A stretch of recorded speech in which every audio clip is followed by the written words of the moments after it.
Mahal, handa kong maghintay sa ilalim ng buwan at ng mga tala. Hindi ka talaga makakasurvive sa business if hindi ka marunong makitungo sa staff mo. I'm curious, like, how are you as a coach? Like, what qualities do you think you possess that make you equipped to be a coach? You know what? I am Italian. Italians are known to be a little bit impatient. Dude, kailan kaya ako magkaka-love life?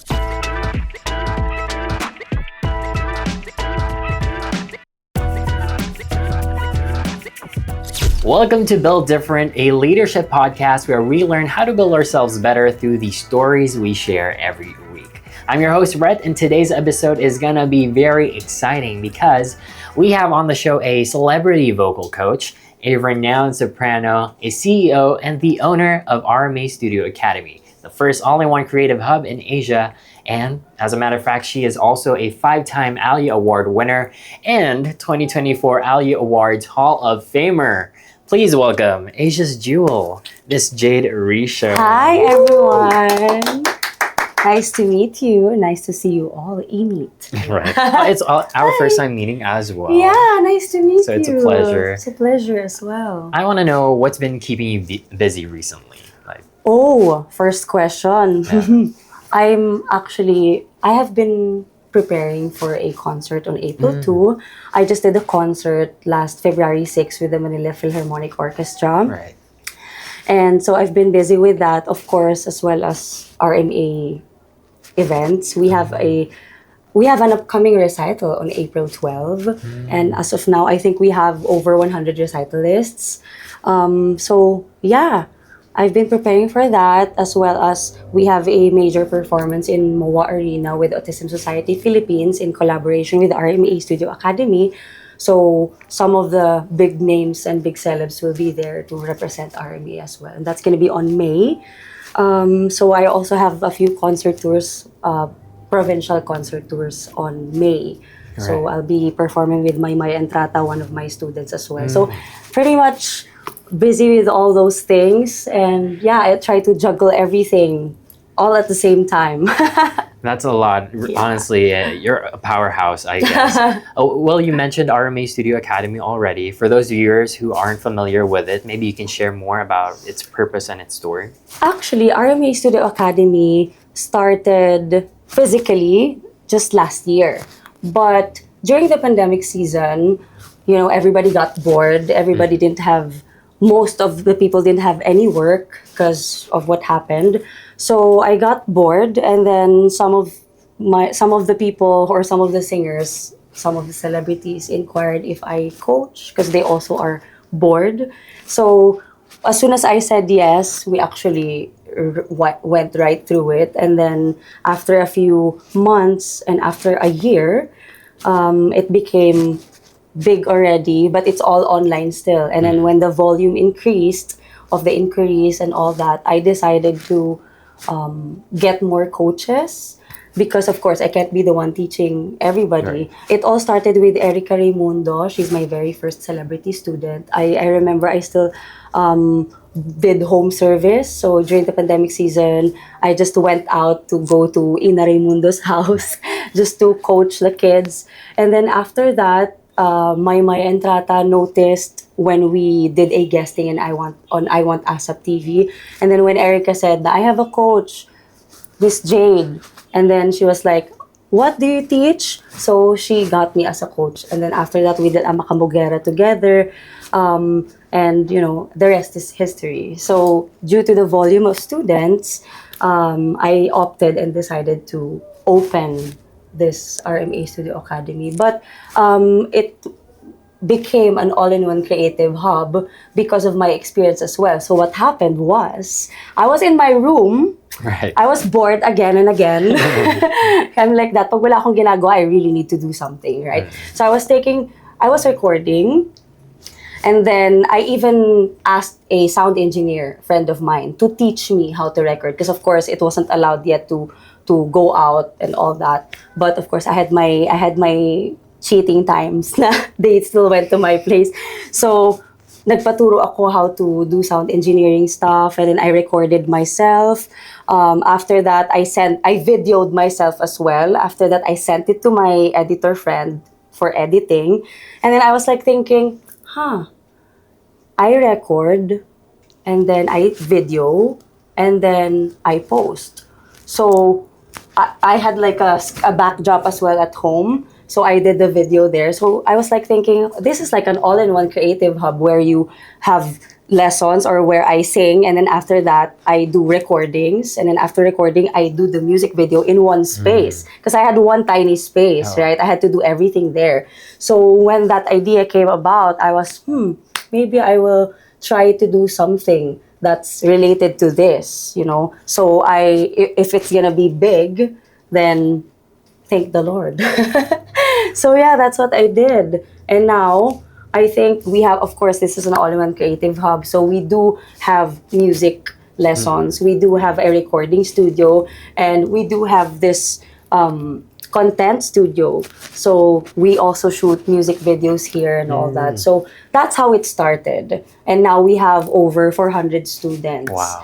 Yeah, I know. And we have 28 coaches at the moment. So, yeah. Congrats. Thank And you the so company's much. still young, diba? Yeah, we started last year. Last year. Oo. First year pala, we just celebrated our first year anniversary this January 20, Okay. 2025. I'm curious, like prior to meeting your celebrity clients, you didn't have any experience in teaching Oh, no, students no, math? no, no, I didn't have. But during my college years, I mean, some of my friends would always ask me to help them with their voice, or because I used to do master classes abroad where I actually learn vocal techniques and all that. I would go to Italy or anywhere kasi I'm a scholar at UST. So McDonald's Philippines is actually the one who sila nagpaaral sa akin actually. So I auditioned, and then they got me. So my parents, yung dapat na ipapaaral nila for me, they would just give it to me, and I would use it for master classes abroad because I feel like I really wanted to learn and explore outside the Philippines. So that's what I did.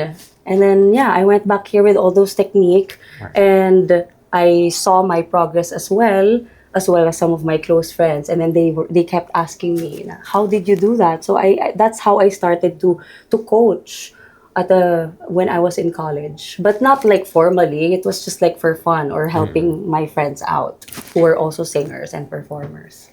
I'm curious, like, how are you as a coach? Like, what qualities do you think you possess that make you equipped to be a coach? You know what? I am Italian. Italians are known to be a little bit impatient. But you know what? I am actually a very patient person. So I think more than anything else, you need a lot of patience when coaching. Because of course, people are not robots. They cannot follow instructions right away. You have to find things that works for them. If it doesn't work, you have to find another way of showing them things that, we do physical things, we do all sorts of things just to find the voice and, take it slowly. You're right. Yeah. So you Patient. started out being patient, Yeah. exploring your talents, and then being a student yourself, and then coaching. Yeah. I guess I want to know what flipped the switch and what really pushed you to decide now, okay, I'm a coach, but I also want this to be a business. Yeah, so it's one thing to be passionate about music, and it's one thing to make a business out of your passion. I think it's also the balance of doing this career of mine, like being a performer for the past 15 years. I've been a performer for the past 15 years. So I've also come to realize that as you age, of course, I wouldn't be able to sing forever. So I was like thinking, I need some sort of business that would make me feel happy even if I don't perform anymore. So I thought of, why don't I build a business out of this passion of mine? It's probably the hardest thing I've ever done in my life, if I may be honest. Just like doing everything all at the same time. Because of course I do my personal career, and then I have the business side, and of course I still try to do fun things for my personal life and have my social life. So it's quite the balance of everything. But yeah, I switched to just having this business because I know that one day I would like to see all my students like really shine when I am old, and I'm just like proud of them. Imagine, now I have a lot of superstar students. Imagine if like 30 years from now, when I do not perform anymore, I'm just gonna be watching them on stage, and at the same time they will make RMA smell good, if that makes sense. So we will have more enrollees and all that. So it's a win-win situation. It's effort towards them, and that result will be having an effect on us. So something like that. Right. I guess there's some sort of fulfillment na rin seeing your Yes, students excel in their definitely. Kahit fields. ngayon pa nga lang when I see them, it's the progress that they have made, because we hold concerts every year, so we only get the creme de la creme for the concert. It happens every November or December, depending on the dates or the year. But yeah, this year it's gonna be November 9. After the recitals, we will be screening and choosing those who will be joining for the November concert. So it's a daily inspiration in RMA. Honestly, it's very tiring, if I may be honest, but the inspiration keeps me going, like seeing how hardworking my team is as well, how creative everyone is. So it's quite challenging, but very fulfilling. Very fulfilling. Yeah, so much. Can you tell me about some of the success stories that you've had here? Like people who've become very notable because of their stories or their journey? Of course, Erica Raimundo. Erica Raimundo is my first celeb student. She is now in Berklee College of Music in Boston. Oh, wow. Yeah. Moy Entrata, we recorded a Macabugera along with, ABS-CBN and sila Sir Rox, Sir Jonathan. We recorded a Macabugera together. And then, of course, now she's doing an international career. And of course, the success of Amacabugera really put RMA as well on a pedestal. Atasha Mulak, she just released an original song. She also did a concert, her very first public performance in MOA Arena. Pepe Herrera is also one of my students. Now he's doing a lot of concerts. Now before, people didn't know that he sings. Yeah, I did. Because he's a comedian. Yeah. But hear him out. Look him up. He is a great singer. So he does movies, but now he's also focusing on the singing stuff.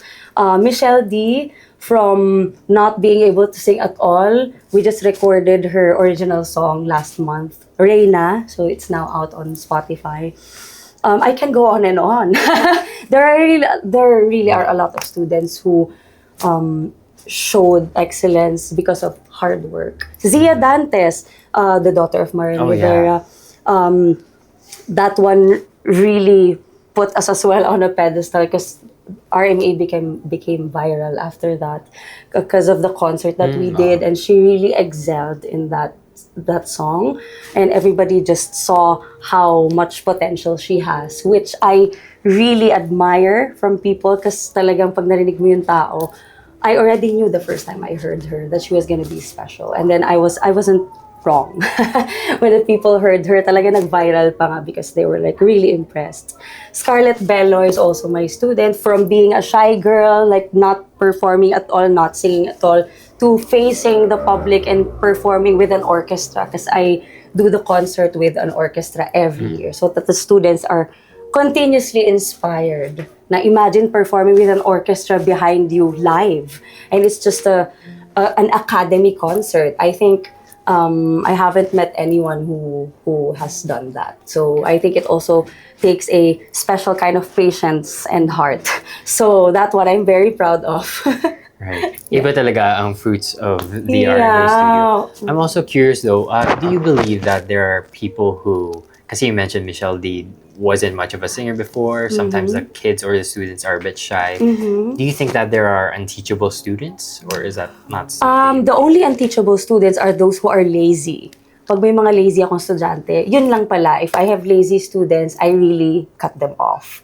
Kasi I am very hardworking. So if you are not, then it's just, wasting each other's time. So I just coach those who really want to have a career in music. And I believe everybody is teachable. technique is very much teachable, and you can be a singer and you can sing even if you don't have any background, or even if wala ka sa tono. May mga estudyante na ako wala sa tono before, pero ngayon I can't believe na their growth is quite insane. Na pati ako, sometimes they would do lessons, and pag may narinig ako na, wow, oh my gosh, insane na yung progress. It inspires me as well. So that's why nakakapagod mag-coach, ha. Nakakapagod talaga. Imagine sometimes I would coach in the morning, and then I would do my glam during lunchtime while eating, and then I would do a guesting in the afternoon, and then in the evening I have to do a meeting with the heads, with my RMA heads. So just to sort out everything, make sure everything is in line, and then after that I have to meet with my manager. So it's quite a lot.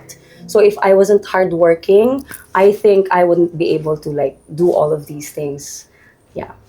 Okay. Hard work is really at the center of your purpose. Yeah. You talked about having all of these meetings and taking care of your staff. How big is the company now? Like, how many people do you manage? Now we have over 400 students. I think it's almost 500 now. And we have almost 50 staff and coaches. So 50s including the coaches as well? Yes. Do you personally handpick these coaches, or what's the process? Yes, because it's very vital in RMA that we have the best coaches. Right. So I make sure that I'm the one who chooses them, and I'm the one who, I have a head coach as well who screens them before they even, really get in the company. But I'm the one who suggests who gets to be interviewed or who gets to be screened. So yeah, we are very much particular with those whom we get, because we just don't get coaches. We also get coaches who are performers, because I think it's very important. Like for me, I coach, and then at the same time, I prepare for concerts. And when I do concertize, my students become more inspired. And I think that's one thing that we cannot not have as a coach.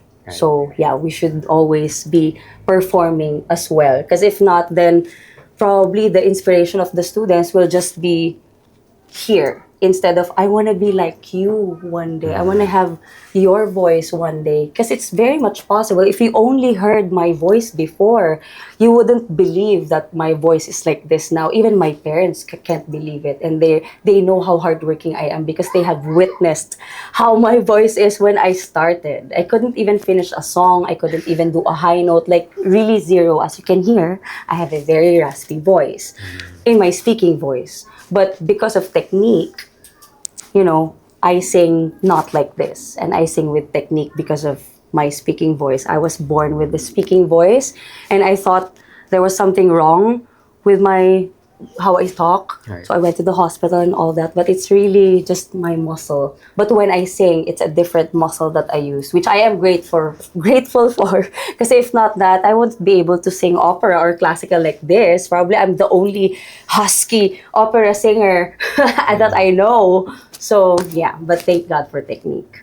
So you talked about having your coaches be performers as well. Personally, how do you still balance being a performer and also handling your business? Ayun na nga. So as I was telling you earlier, that's probably the hardest thing that I have to do, or I do on a daily basis, because I do not only think about RMA, I also have to think about my career, because I can't just stop here and just focus on RMA, because again, at the same time, I have to be seen as well as a performer who is doing well, who is performing well, who is carrying, basta all around well. Because if they see that, then they will be inspired na, oh, let's enroll in RMA.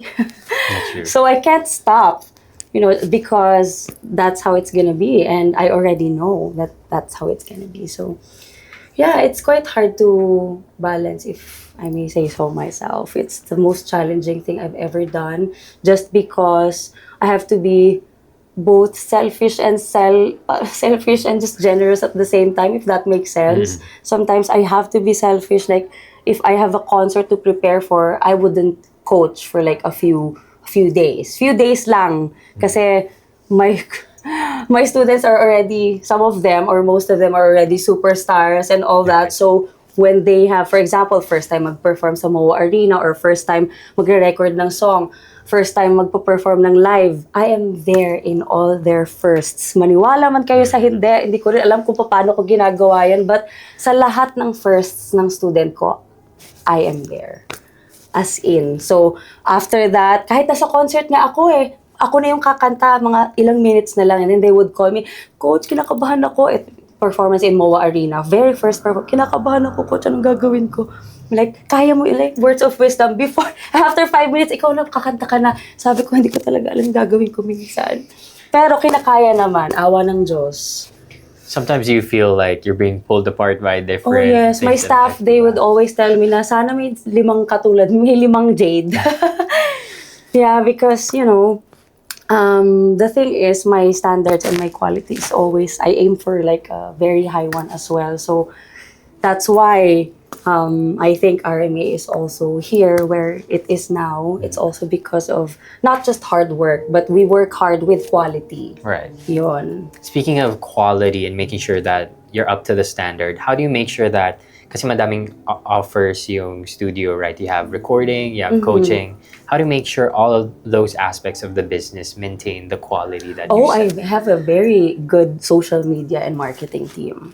So they are the ones who make sure that the recording studio is featured, that the cubicles for music lessons are featured, that our content studio is featured, that our concerts, our events, our recitals are all featured. So they make sure we have a content calendar, we have a marketing calendar that we follow so that we make sure that everything is put to use. Because of course, we are an all-in-one creative hub.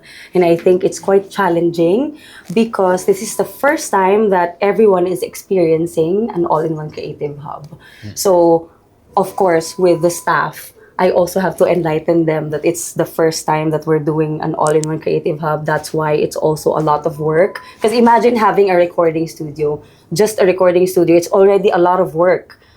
But having 3 to focus on, and not even that, we also have like artists that we support. So we also promote them on social media because we have to make them feel that we are here for you and RMA will always be behind you. Because they are our kids. They are what we have worked hard for. It's teamwork. So we help them to be there, and when they're there, they help us to be there. If that makes sense. Yeah, over there. Yeah, over there. You push them to be where they are. Basta there. Yeah, we push each other. Yeah. You talk about your staff so highly, and I think that's something to respect. Would you say you're much more meticulous in choosing your staff over the coaches? And how do you choose the people who will be part of your team?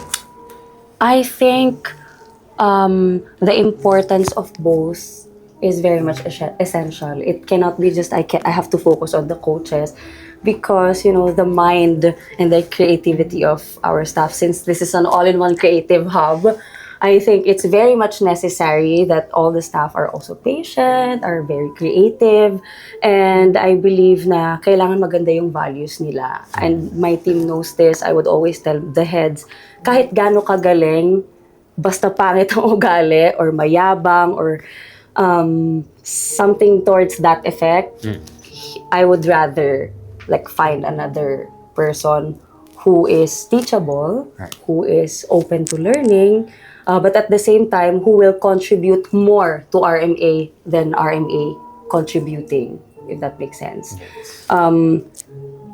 Yes. So I think the choosing of staff is very vital in this company. Without them, there will be no RMA, Right. I'm just the person behind it who conceptualized everything, but without my team, my very passionate, hardworking team, RMA wouldn't be where we are right now. All the aesthetics, everything that we put out there is because of the brainstorming that they do or everything that they apply, and they really try to make RMA there. They put RMA there because they also apply because of the quality of RMA. Did you know? They would check out the page and they will apply. They would like to apply because of our quality. Right. And because of the aesthetic and because of what they see, now you guys are so good, I want to be a part of the team. So that's because of the team, because they're really good. So everybody wants to be a part of that. Besides the team being good, you also mentioned that you're sort of like behind everyone, right? How do you make sure that you sustain this culture of collaboration within the company? I always tell them I am not your CEO. They know this. I would always tell them I am a colleague. I am a friend. I do not treat anyone na I'm your boss or anything to that effect. I believe that I'm also a colleague in this RMA Studio Academy, and I try to hang out with them as well. I think it's very important as well that you get to know your staff. It's just not making utos. I lead by example. If I ask them for something, I would also do it. And then I will tell them, eto, ganito, ganyan. But I would also do it so that they can see. I'm not the type of person na gawin mo to, gawin mo yan, and then I wouldn't do anything. I would lead by example and then tell you next time, hopefully we can do it this way or that way, or what do you think can be done better? Because of course, if it's a collaboration, I think it's the best ever. Collaboration is the way to go because you are gonna learn from each other. So I think I learn so much from my staff as well as they learn from me. So yeah. So it's really about being a perfect example for your staff. Like, wag kang all talk. You have to do the things you say. Exactly, oo. I'm curious Wala to know. Hindi ka talaga for me I think the most challenging part is hindi ka talaga makaka-survive sa business if hindi ka marunong makitungo sa staff mo. They will leave. They won't care. Yeah. Alam mo yon? So, you really have to treat them not like staff. Right. You have to treat them with the same way you are treating a CEO or a business partner because it's like that, and if it's like that, then they would stay and they would love the company more, and I feel that as well. They are all so passionate about RMA, so I am very happy about that. Right. So parang may mutual respect between you and the staff. But I want to know if there was ever a time where you feel like you failed as a leader. Many times. Because, of course, it's a turf that I haven't touched before. Marunong naman ako makisama. It goes with my career. Kasi syempre, as a performing artist, makakasalamuha ka ng people on a daily basis. That's, different from you, or basically different personalities, no? So when I started RMA last year, I remember, and I did a leadership program because I wanted to be a better leader. I wanted to know how to lead 50 people. I did every weekend a leadership program, and I think all of the things that I got there are the things that I'm saying now, like makisama ka, values, and all that, lead by example. So I think I also did a lot of those, but at the same time, may mga times na nafe-feel ko na, am I doing this right? Am I doing this properly? Am I too nice? Kasi ang naman sa akin ng mga heads ko, masyado daw akong nice. So minsan, naaabuso. So I had to learn. That's why I wanted to take up leadership programs kasi masyado na ako nagiging barkada. Alam mo yun, kasi of course, it's my first business as well. I don't know how to talk to my staff or ganito ba dapat. But walang dapat.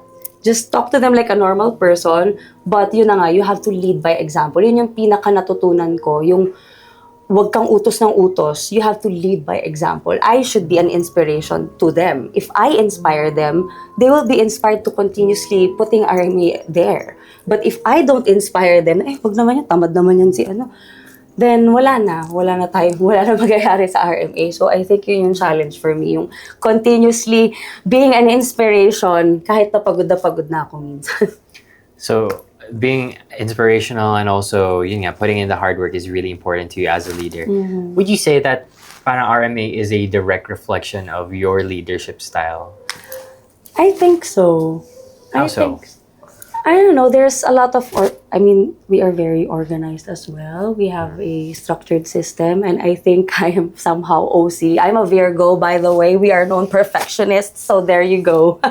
So yun na yun. And I think in RMA, we strive for that. Like, ang daming materials na na-edit na but hindi ma-approve because of the quality that we need. Pero maganda naman na.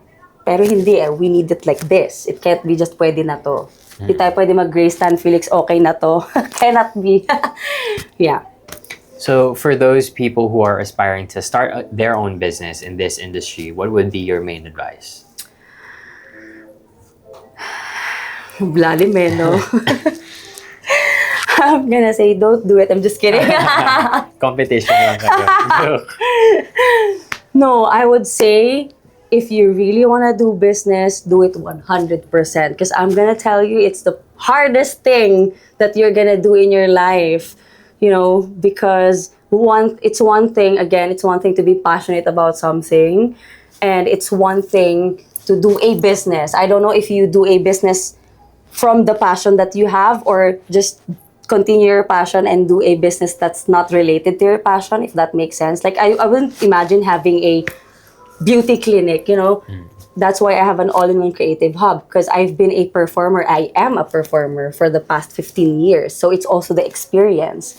So yeah, if you have something that you have been deeply passionate about, and you think, and you've been there for more than 10 years, then I think that's enough experience for you to explore if you can actually make a business out of your passion, or just do a business and then do your passion on the side, or do your passion on the side, make money from it, and then do your business. Depends on you. But you have to be strong, you have to be brave, you have to be patient, you have to be understanding, kailangan marunong ka makisama, lahat na, because you are dealing with hundreds and thousands of people every year. So yeah, it's constantly adjusting, evolving, growing, and all that. True. Speaking of growing, Yes. where do you envision RMA Academy Studio to be? Oh, we are actually already expanding. So we have the ground floor in the works already, and we open June, hopefully just in time for summer class. So this is the second floor. So it's just downstairs, the ground floor. And then we already opened in BGC, in front of BGC Shangri-La. And it's only for group classes. So it's for Neo building on the 12th floor. So, and then after that, of course, this is like a four-story building ba? Or three, I'm not so sure. But if my landlord permits, I would probably get the entire building in the near future. So if you're watching, thank you po. Very exciting future plans natin. I guess for a closing question, when will you be able to say na, okay, RMA and personally you as Miss Jade has already fulfilled your purpose? Oh, I think I am very far from fulfilling my purpose. I think I have a huge purpose in life, and that is to inspire and transform people's lives through music. Because the past few years, I think we have been transforming people's lives through music making. So I think if I continue to do that, and as well as for my own career, because I also just released an original song. Congrats. Yes, thank you very much. So yun, di ba, may time pa tayo doon. But yeah, ano ulit yung question na lost ako When will you bigla. be able to say that you have fulfilled your purpose? Probably when the time comes that I have gotten this entire building.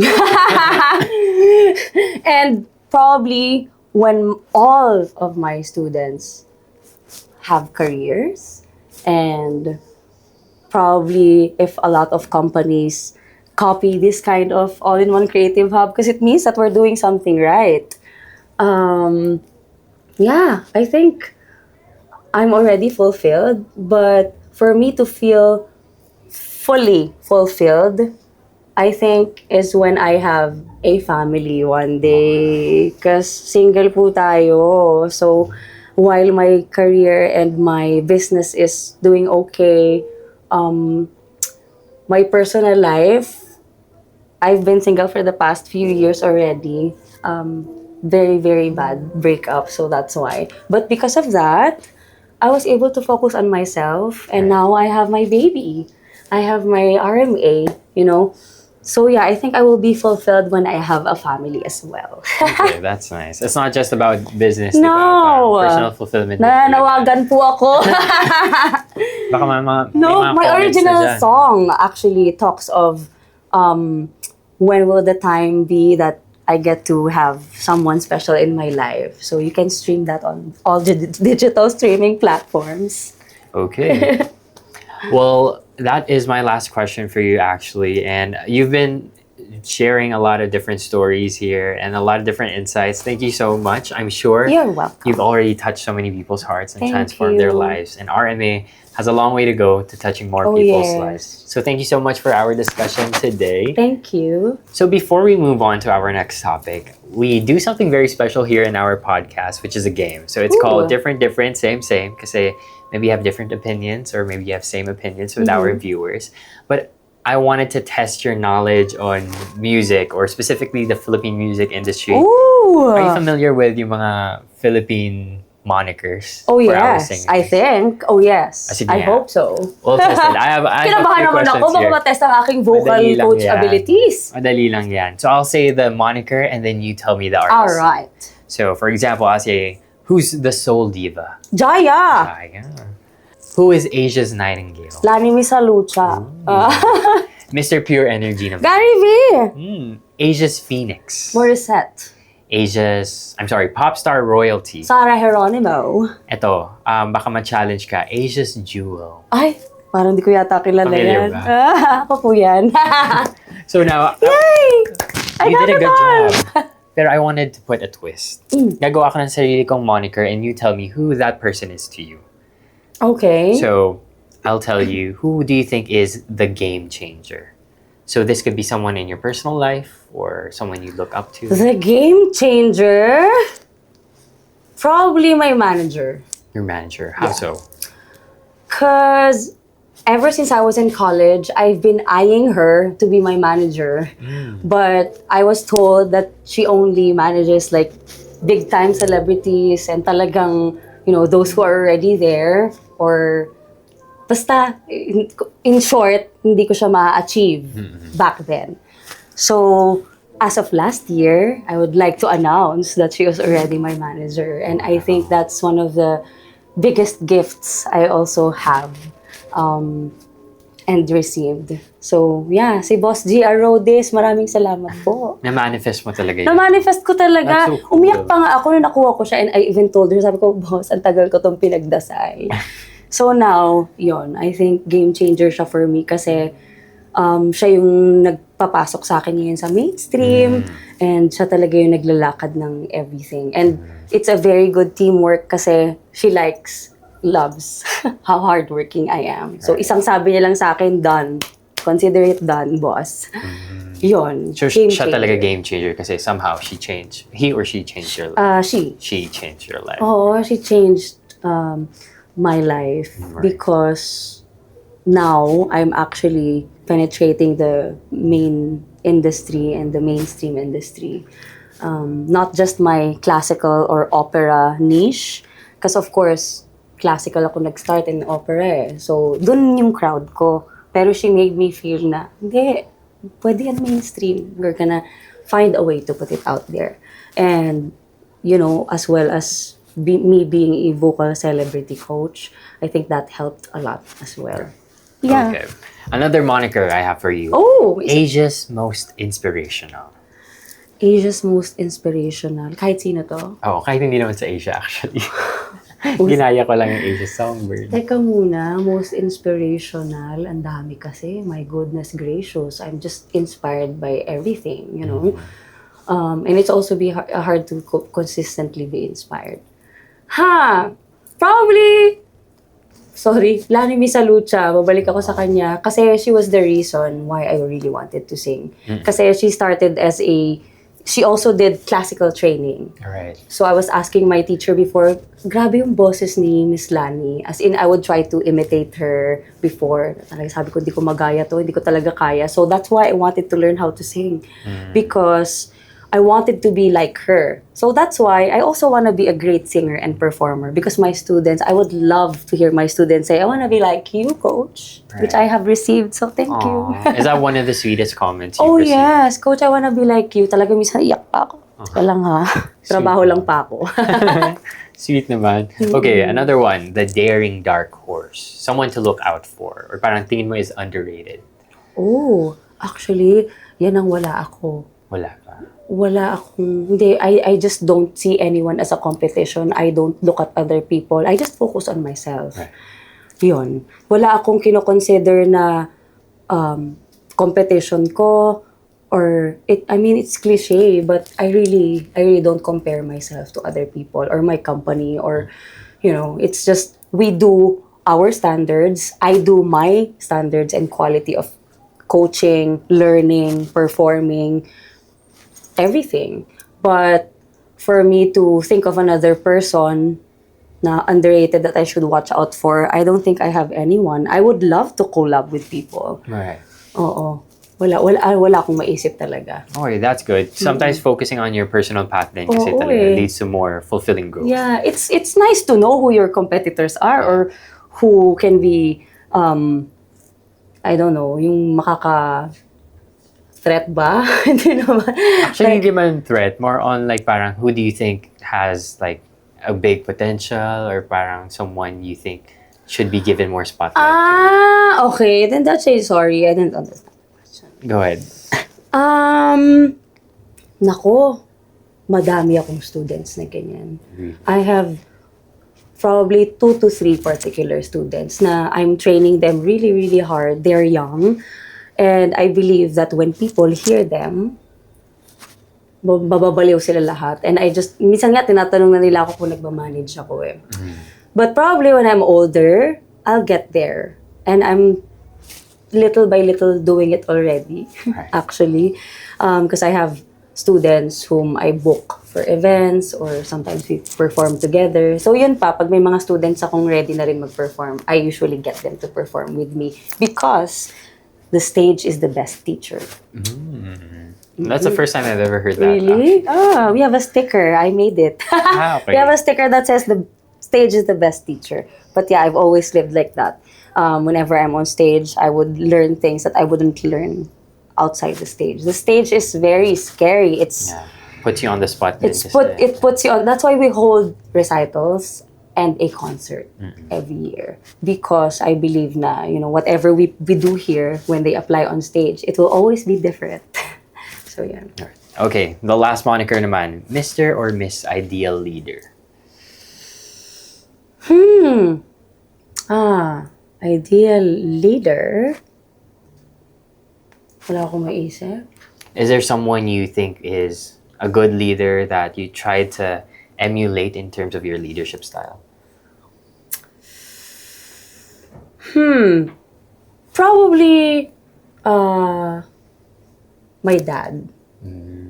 We have a resort and restaurant in Palawan. I'm from Palawan, Puerto Princesa, born and raised.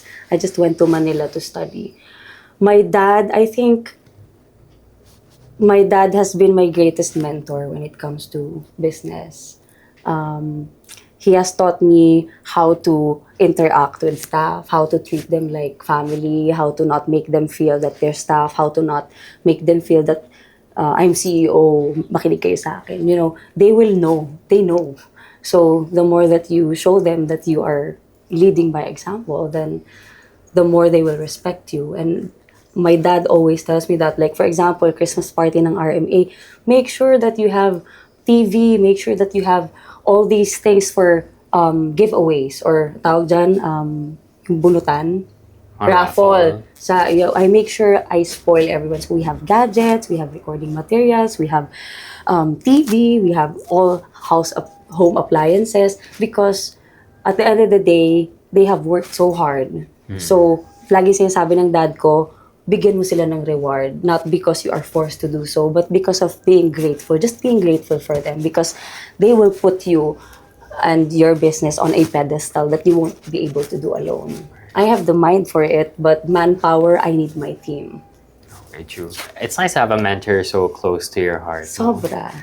Especially if it's your dad. Parang that type of figure helps you Yeah. become more of a leader. Oo. Well, thank you so much for playing you. our game. Thank you. And to our audience, please stay tuned and listen to our messages that we have. Like this week's topic, spread the word by using our hashtag #BuiltDifferent. The Built Different podcast would like to thank Henry's Cameras, Power Mac, Hollyland, U Green Philippines, Kappa Cabina, Surge Digital Media, Madcap Productions, Days Media Group, Jazz Up Communications. Well, thank you so much once again, Miss Jade, for joining us. I hope you enjoyed talking about your life story, and I'm sure the listeners as well really had fun listening to RMA Academy stories, your story, and I'm sure they are more inspired to become leaders in this specific industry. Wait, so you have a song coming out? Yes, I do. Anong title? Kailan kaya? Kailan kaya? Kailan kaya? That's so, my... You the told title. me yung kwento niya is parang about finding Yeah. love. It's really, kailan kaya ako magkaka-love life? It's really that, but just kailan kaya? That's how the song started. I told my friend, my composer friend, dude, kailan kaya ako magkaka-love life? It's like, uy, pwedeng kanta yun ah. Kailan kaya?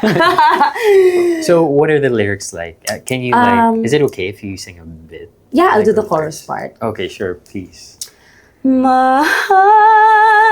handa kong maghintay sa ilalim ng buwan at ng mga tala.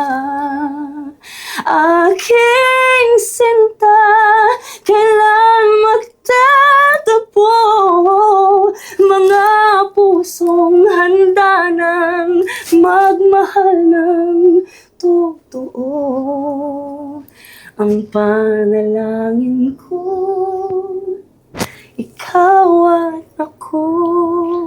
Something like that. Yung viewers natin, in-increase yung volume. When you started singing. What's your favorite lyric from that song? Kailan kaya mag-meet ang ating dalawang pusong ready ng magmahal? Is it important for you to like have this outlet for your emotions? Yes. I think it's the first time that I'm releasing a song that makes me feel completely naked. People see me as a strong, bubbly girl. Right. But, you know, I also gusto ko rin magpa-baby. Gusto ko rin magpa-alaga. So, this song is really exposing myself na they get to see a soft side of Parang Jade. more Kasi more on vulnerable. more on the bubbly, kulit-kulit lang, and then business side, performer side, and always the strong one. But yeah, ano din ako, marupok din ako. Grabe man po. Yeah. I'm sure the viewers will find this song very relatable. Siyempre, yung ganyan kasi it's very close to the heart. Feel free to invite our viewers to listen to your song. Yeah, so please stream on all digital streaming platforms ang aking latest single, Kailan Kaya. Fill in the blanks nyo na rin. Kailan kaya, ... And tag nyo na rin ako, let me know. All right. Thank you. Thank you. The Built Different podcast would like to thank Henry's Cameras, Power Mac, Hollyland, U Green Philippines, Kappa Cabina, Surge Digital Media, Madcap Productions, Days Media Group, Jazz Up Communications.